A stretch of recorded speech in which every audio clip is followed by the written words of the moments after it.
Buenos días, bienvenidos a nuestro podcast La Biblia en un año, día 188, titulado ¿Cómo lidiar con los desafíos de la vida? El presidente John Kennedy dijo, hoy nos encontramos junto a una nueva frontera. Sin embargo, la nueva frontera de la que hablo no es un conjunto de promesas, es un conjunto de desafíos. En ella se resume todo lo que no tengo la intención de ofrecer al pueblo estadounidense, pero sí todo lo que voy a pedirle. La vida es un conjunto de desafíos, problemas y complicaciones. A veces creemos que si podemos lidiar con el desafío inmediato al que nos enfrentamos, el resto de nuestros problemas terminarán. Pero la vida no es así. Si resolvemos un problema, otros acechan a la vuelta de la esquina. La tentación es considerar que estos desafíos nos impiden llevar a cabo el ministerio que Dios nos ha dado. En realidad, el ministerio se trata de lidiar con los problemas, como indicó uno de los anteriores obispos de Kensington.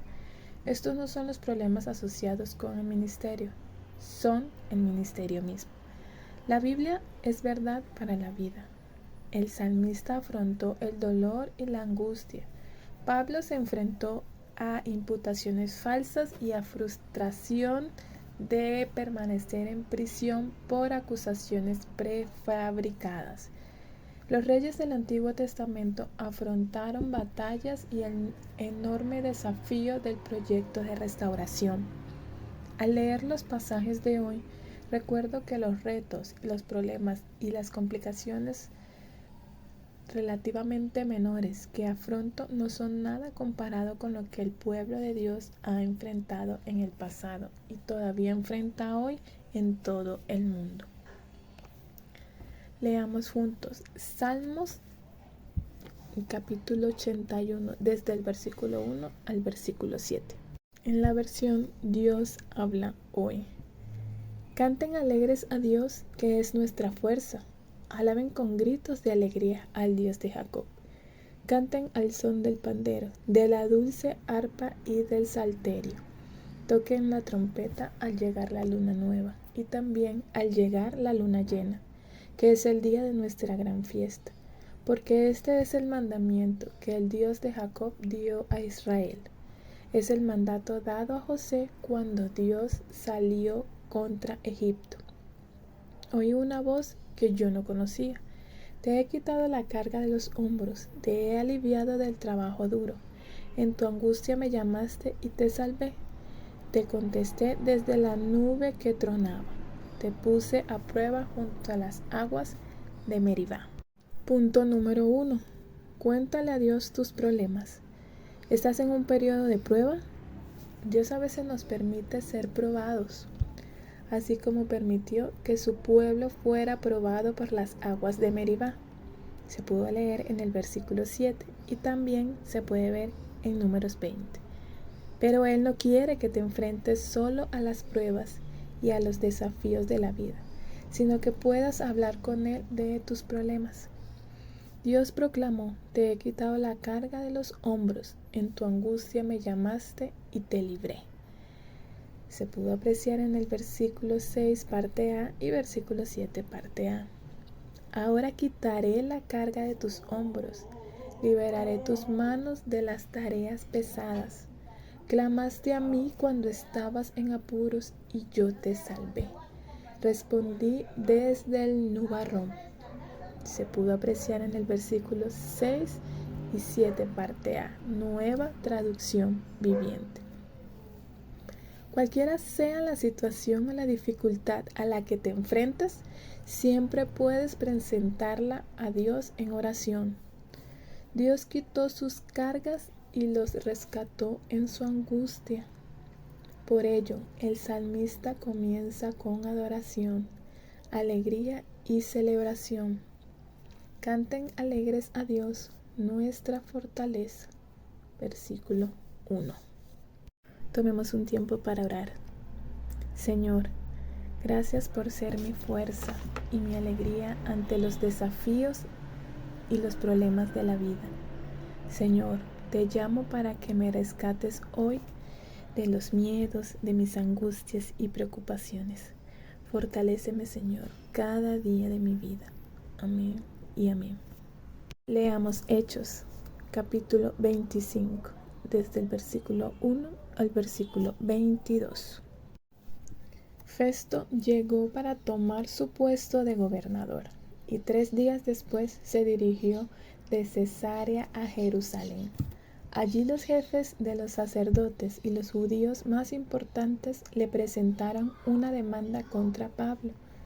Le pidieron como favor especial que ordenara que Pablo fuera llevado a Jerusalén. El plan de ellos era hacer que lo mataran en el camino. Pero Festo contestó que Pablo seguiría preso en Cesarea y que él mismo pensaba ir allá dentro de poco. Les dijo: por eso las autoridades de ustedes deben ir conmigo a Cesarea. Y si ese hombre ha cometido algún delito, allí podrán acusarlo. Festo estuvo en Jerusalén unos 8 o 10 días más y luego regresó a Cesarea. Al día siguiente ocupó su asiento en el tribunal y ordenó que le llevaran a Pablo. Cuando Pablo entró, los judíos que habían llegado de Jerusalén se acercaron y lo acusaron de muchas cosas graves. Aunque no pudieron probar ninguna de ellas, Pablo, por su parte, decía en defensa: yo no he cometido ningún delito, ni contra la ley de los judíos, ni contra el templo, ni contra el emperador romano. Pero como Festo quería quedar bien con los judíos, le preguntó a Pablo: ¿quieres ir a Jerusalén para que yo juzgue allá tu caso? Pablo contestó: estoy ante el tribunal del emperador romano, que es donde debo ser juzgado. Como bien sabe usted, no he hecho nada malo contra los judíos. Si he cometido algún delito que merezca la pena de muerte, no me niego a morir. Pero si no hay nada de cierto en las cosas de que me acusan, nadie tiene el derecho de entregarme a ellos.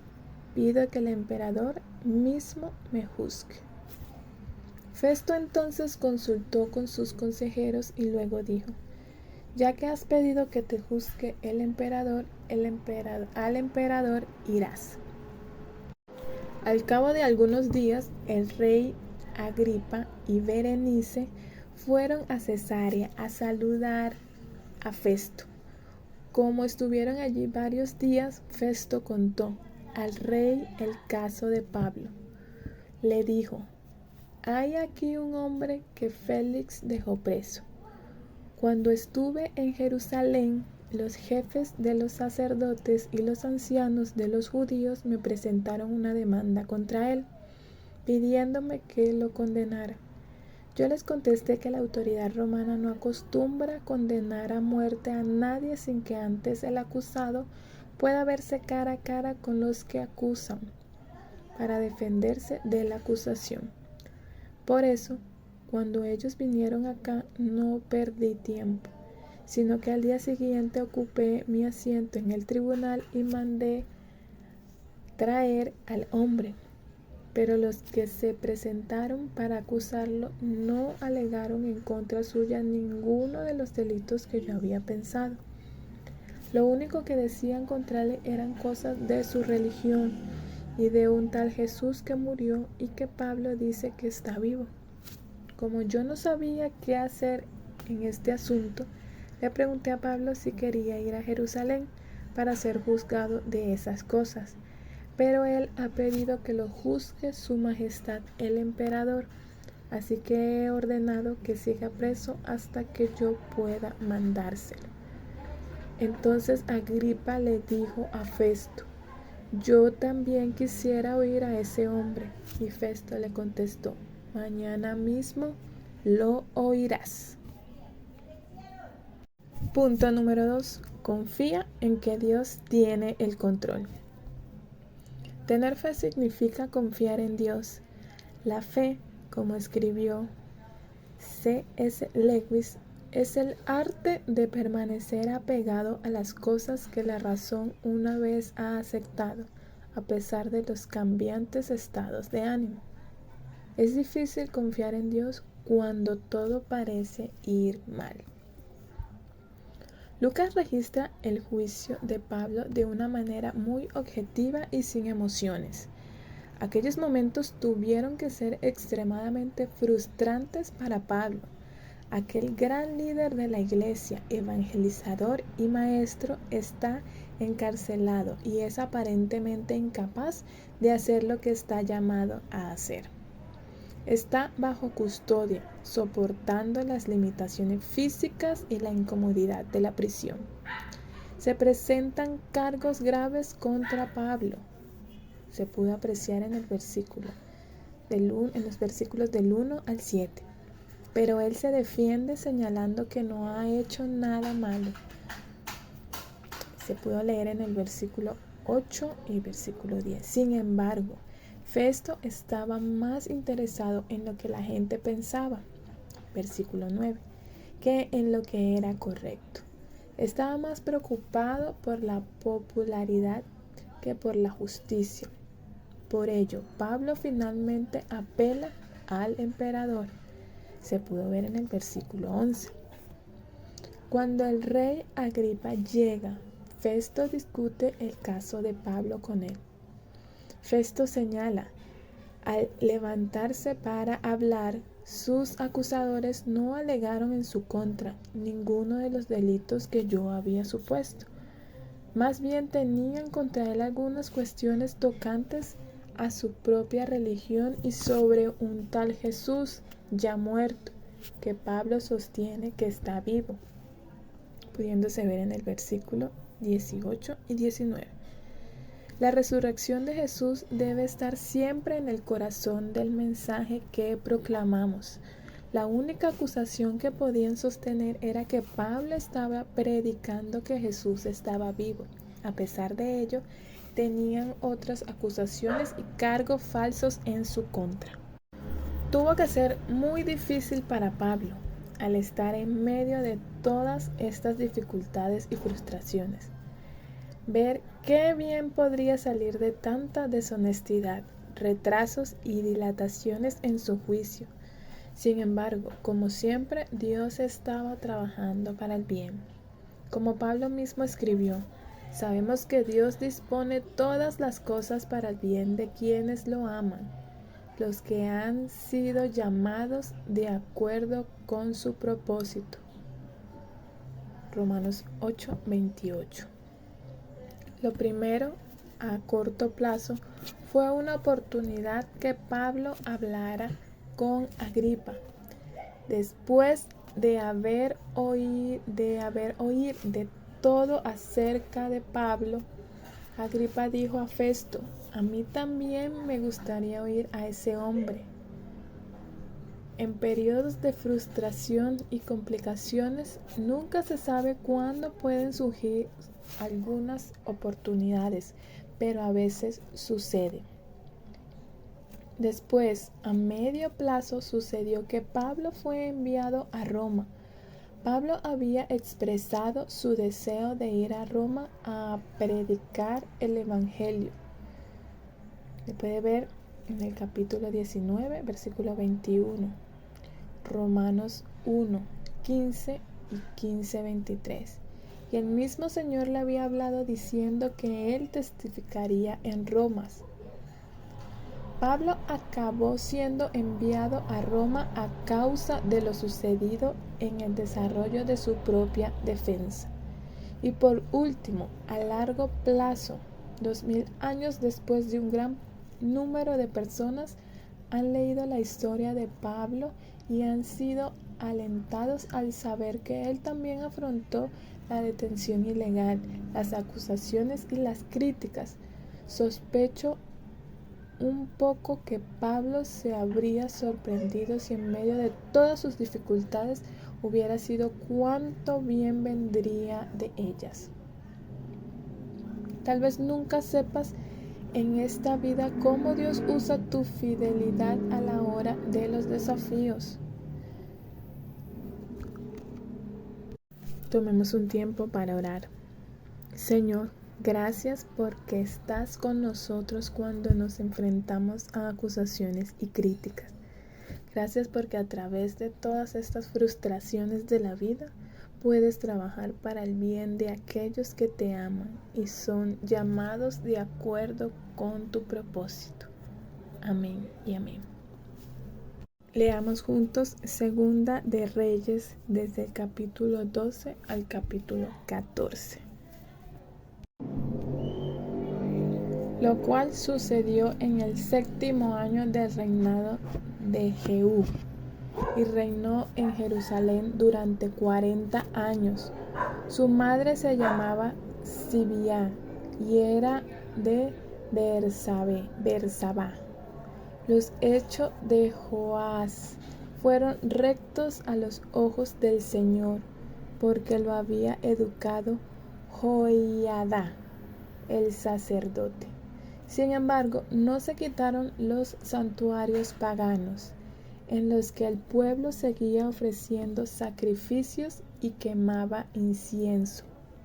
Un día Joás dijo a los sacerdotes: recojan ustedes todo el dinero de las ofrendas que se traigan al templo del Señor, tanto la cuota que se debe pagar cada persona como el total de las ofrendas voluntarias que cada uno traiga al templo del Señor. Pídanselo a los administradores del tesoro para que se hagan todas las reparaciones necesarias en el templo. Pero llegó el año 23 del reinado de Joás, y los sacerdotes aún no habían reparado el templo. Entonces el rey Joás llamó al sacerdote Joiada y a los otros sacerdotes y les dijo: ¿por qué no han reparado ustedes el templo? De ahora en adelante no recibirán más dinero de los administradores del tesoro, y el que tengan deberán entregarlo para la reparación del templo. Los sacerdotes estuvieron de acuerdo en no recibir más dinero de la gente y en no tener a su cargo la reparación del templo. Entonces el sacerdote Joiada tomó un cofre, le hizo un agujero en la tapa y lo colocó al lado derecho del altar, según se entra en el templo del Señor, y los sacerdotes que vigilaban la entrada del templo ponían allí todo el dinero que se llevaba al templo del Señor.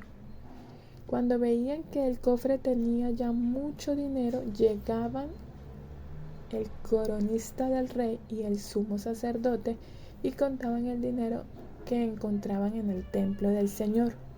Luego lo echaban en unas bolsas y una vez registrada la cantidad lo entregaban a los encargados de las obras del templo para que pagaran y a los carpinteros y maestros de las obras que trabajaban en el templo del Señor, así como a los albañiles y canteros, y para que compraran madera y piedras de cantera para reparar el templo y cubrieran los demás gastos del mismo.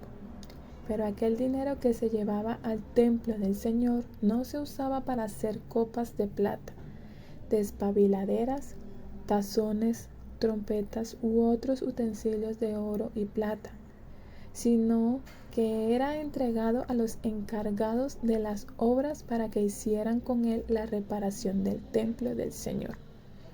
Sin embargo, no se pedían cuentas a los hombres a quienes se entregaba el dinero para pagar a los obreros, porque actuaban con honradez. Ahora bien, el dinero de las ofrendas por la culpa y por el pecado no se llevaba al templo, porque era para los sacerdotes.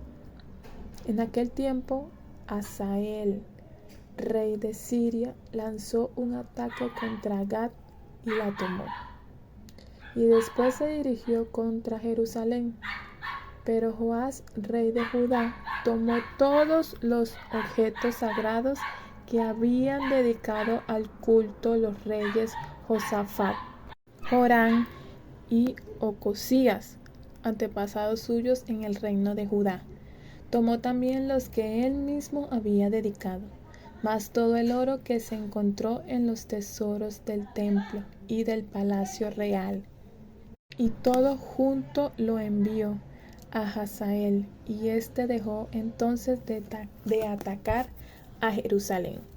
El resto de la historia de Joás y de todo lo que hizo está escrito en el libro de las crónicas de los reyes de Judá. Sus propios oficiales tramaron un complot contra él y lo mataron en el edificio del terraplén que está en la bajada de Silá.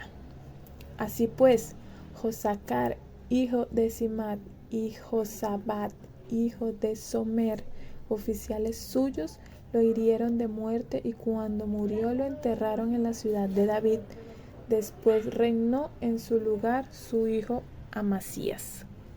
Segunda de Reyes, capítulo 13. Reinado de Joacas en Israel. En el año 23 del reinado de Joás, hijo de Ocosías, en Judá, Joacas, hijo de Jehú, comenzó a reinar en Israel y reinó en Samaria durante 17 años. Pero sus hechos fueron malos a los ojos del Señor, pues cometió los mismos pecados con que Jeroboam, hijo de Nabat, hizo pecar a Israel, sin apartarse de ellos. Por lo tanto, se encendió la ira del Señor contra Israel, y por mucho tiempo los entregó en manos de Hazael, rey de Siria, y de Ben-Hadad, su hijo. Entonces Joacás oró al Señor, y el Señor atendió su oración, porque había visto de qué manera el rey de Siria oprimía a los israelitas.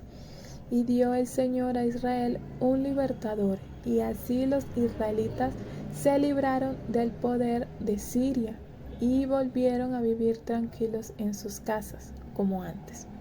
Sin embargo, no se apartaron de los pecados cometidos por los descendientes de Jeroboam, el cual hizo pecar a Israel, sino que siguieron pecando, y la representación de Asera siguió estando en Samaria. A Joacás no le había quedado más ejército que 50 soldados de caballería, 10 carros de combate y 10,000 soldados de infantería, porque el rey de Siria los había destruido y hecho polvo.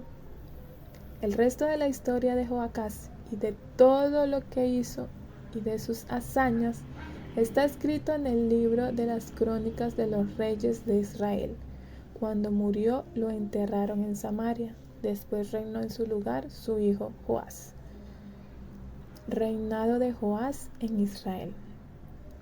En el año 37 del reinado de Joás, rey de Judá, Joás, hijo de Joacás, comenzó a reinar en Israel y reinó en Samaria durante 16 años, pero sus hechos fueron malos a los ojos del Señor, pues no se apartó de todos los pecados con que Jeroboam, hijo de Nabat, hizo pecar a Israel, sino que siguió cometiéndolos.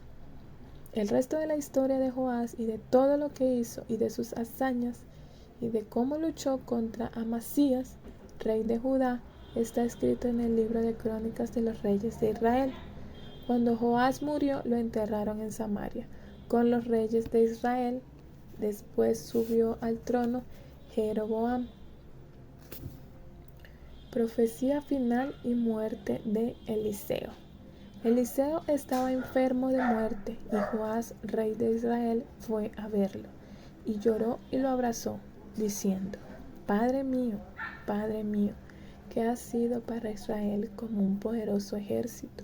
Eliseo le dijo: Toma un arco y algunas flechas. El rey tomó un arco y unas flechas. Entonces Eliseo le dijo: Prepárate a disparar una flecha. Mientras el rey hacía esto, Eliseo puso sus manos sobre las de Israel y le dijo: abre la ventana que da al oriente. El rey la abrió y Eliseo le ordenó: ahora dispara. Y el rey disparó la flecha. Entonces Eliseo exclamó: flecha salvadora del Señor, flecha salvadora contra Siria. Tú vas a derrotar a los sirios en Afec y acabarás con ellos. Después le dijo al rey: toma las flechas. Al tomarlas, el rey Eliseo le ordenó: ahora golpea el suelo. El rey golpeó el suelo 3 veces y se detuvo. Entonces el profeta se enojó con él y le dijo: si hubieras golpeado el suelo 5 o 6 veces, habrías podido derrotar a los sirios hasta acabar con ellos. Pero ahora los derrotarás solo 3 veces. Eliseo murió y lo enterraron.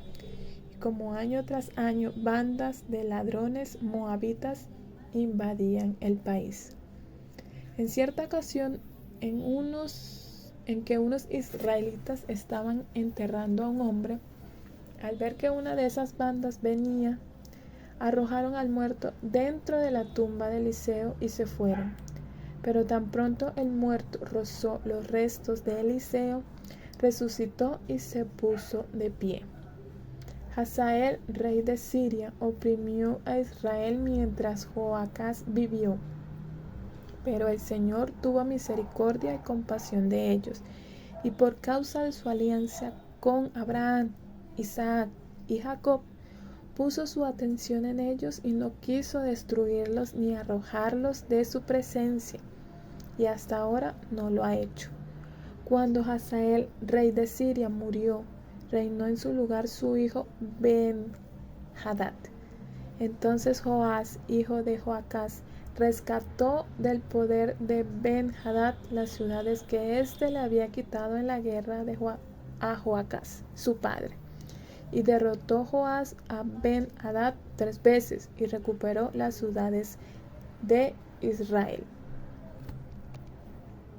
Segunda de Reyes, capítulo 14. En el segundo año del reinado de Joás, hijo de Joacás, rey de Israel, Amasías, hijo de Joás, comenzó a reinar en Judá. Amasías tenía 25 años cuando comenzó a reinar y reinó en Jerusalén durante 29 años. Su madre se llamaba Joadán y era de Jerusalén. Los hechos de Amasías fueron rectos a los ojos del Señor, pero no tanto como los de su antepasado David, pues hizo lo mismo que su padre Joás y no se quitaron los santuarios paganos, en los que el pueblo siguió ofreciendo sacrificios y quemando incienso. Cuando Amasías se afirmó en el poder, mató a todos los oficiales que habían asesinado a su padre, pero no dio muerte a los hijos de los asesinos, pues, según lo escrito en el libro de la ley de Moisés, el Señor ordenó: los padres no podrán ser condenados a muerte por culpa de los que hayan hecho sus hijos, ni los hijos por lo que hayan hecho sus padres, sino que cada uno morirá por su propio pecado. Amasías fue quien mató a 10,000 edomitas en el valle de la Sal y conquistó Selá y la llamó Jocteel, que es su nombre hasta el día de hoy. Después de esto envió un mensaje a Joás, hijo de Joacás y nieto de Jehú, rey de Israel, en el que le decía: ven y nos veremos las caras. Pero Joás le envió la siguiente respuesta: el cardo le mandó decir al cedro del Líbano: dale tu hija a mi hijo para que sea su mujer. Pero una fiera pasó por allí y aplastó al cardo. Tengo que reconocer que has derrotado a los edomitas y que eso te hace sentirte orgulloso. Muy bien, siéntete orgulloso, pero mejor quédate en tu casa. ¿Por qué quieres provocar tu propia desgracia y la desgracia de Judá? Sin embargo, Amasías no le hizo caso. Entonces Joás se puso en marcha para enfrentarse con Amasías en Bet-Semes, que está en territorio de Judá. y Judá fue derrotado por Israel, y cada cual huyó a su casa. Joás, rey de Israel, hizo prisionero en Bet-Semes a Amasías, rey de Judá, y luego se dirigió a Jerusalén, en cuyo muro abrió una brecha de 180 metros, desde la puerta de Efraín hasta la puerta de la esquina. Además se apoderó de todo el oro y la plata, y de todos los objetos que había en el templo del Señor y en los tesoros del palacio real. Y después de tomar a algunas personas como rehenes, regresó a Samaria. El resto de la historia de Joás y de lo que hizo, así como de sus hazañas y de la guerra que tuvo con Amasías, rey de Judá, está escrito en el libro de los reyes de Israel. Cuando murió, lo enterraron en Samaria junto con los reyes de Israel. Después reinó en el lugar su hijo Jeroboam. Amasías, hijo de Joás, rey de Judá, vivió aún 15 años después de la muerte de Joás, hijo de Joacás y rey de Israel. El resto de la historia de Amasías está escrito en el libro de las crónicas de los reyes de Judá. En Jerusalén se había conspirado contra Amasías, el cual huyó a Laquis, pero lo persiguieron hasta esa ciudad, y allí le dieron muerte. Luego lo llevaron sobre un caballo y lo enterraron en Jerusalén con sus antepasados, en la ciudad de David. Entonces todo el pueblo de Judá tomó a Azarías y le hicieron rey en lugar de su padre Amasías. Azarías tenía entonces 16 años y él fue quien, después de la muerte de su padre, reconstruyó la ciudad de Elat y la recuperó para Judá. Punto número 3. Aprovecha todas las oportunidades que Dios te da. En medio de esta historia bastante deprimente de los reyes de Israel y Judá, hay un incidente en la vida de Eliseo que nos anima a aprovechar todas las oportunidades que Dios nos da y a ser persistentes y no rendirnos nunca. Los líderes son una combinación de gente muy dispar. Algunos hicieron lo que ofende al Señor y otros hicieron lo que agrada al Señor.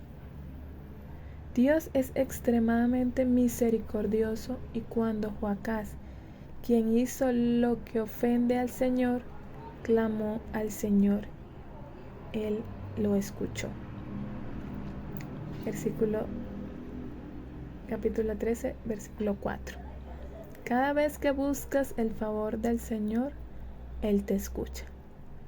Joás fue probablemente el mejor ejemplo en el elenco de líderes de Israel. Hizo lo que agrada al Señor. Se pudo ver en el capítulo 2, versículo 2. Aunque fuera solo durante su reinado. Joás asumió un proyecto de restauración. Tardó mucho más de lo que esperaba, como suele pasar con muchos proyectos. En el año 23 del reinado de Joás, sucedió que, como los sacerdotes no habían hecho reparaciones del templo, se puede leer en el versículo 6, el rey llamó a una reunión y preguntó, ¿por qué no han comenzado la restauración del templo? Se pudo ver en el versículo 7. Ellos proceden finalmente con el trabajo, recogen el dinero que necesitan. Se pudo ver en el versículo 11. Todos actuaron con tal honestidad, versículo 15, y se pudo avanzar. Por supuesto, el templo de Dios hoy en día no es principalmente un edificio físico, sino el pueblo de Dios. Nuestro dinero y esfuerzo debe ir en la edificación del pueblo de Dios, en número, evangelismo, en madurez, discipulado y en el cuidado de la sociedad, transformación social. De todas formas, para todo esto a veces necesitamos edificios y no es malo emplear dinero en la infraestructura de la iglesia cuando sea necesario. Además del desafío de la construcción, el pueblo de Dios afrontó el desafío de las batallas. En particular, vemos en este pasaje cómo tenían que enfrentarse a Hazael. Eliseo le dice al rey de Israel: consigue un arco y varias flechas. Toma las flechas. Golpea al suelo. Se puede ver en el capítulo 13, el versículo del 15 al 18. El rey golpeó el suelo 3 veces y se detuvo. Eliseo objetó: debiste haber golpeado el suelo 5 o 6 veces, entonces habrías derrotado a los sirios hasta acabar con ellos. Pero ahora los derrotarás solo 3 veces. Se pudo apreciar en el versículo 19. Recuerdo haber leído estos versículos en 1999 después de haber hecho la primera iniciativa, campaña de Alfa, en 1998, invitando a la nación a Alfa para escuchar las buenas nuevas acerca de Jesús. Estábamos preguntándonos si debíamos lanzar una segunda campaña o esperar más o menos un año. Al leer estos versículos sentí que debíamos seguir golpeando el suelo una y otra vez. Independientemente de los retos que enfrentes hoy, sigue orando, confía, sigue buscando oportunidades para servir a Dios y nunca te rindas. Ahora oremos al Señor. Señor, a medida que nos enfrentemos a los retos venideros, danos la determinación de no rendirnos, sino de perseverar y llegar hasta el final. Pipa añade, Segunda de Reyes, capítulo 12, versículo 18. Joás compró al rey Hazael, quien estaba a punto de atacarlo, al darle todos los tesoros del templo. A veces enviar un regalo a alguien que está enojado contigo funciona bastante bien. Este devocional ha sido escrito por los pastores Nicky y Pipa Gumbel de la iglesia HTB en Londres, y quien le dio voz a este devocional, Mónica Flores. Dios les bendiga.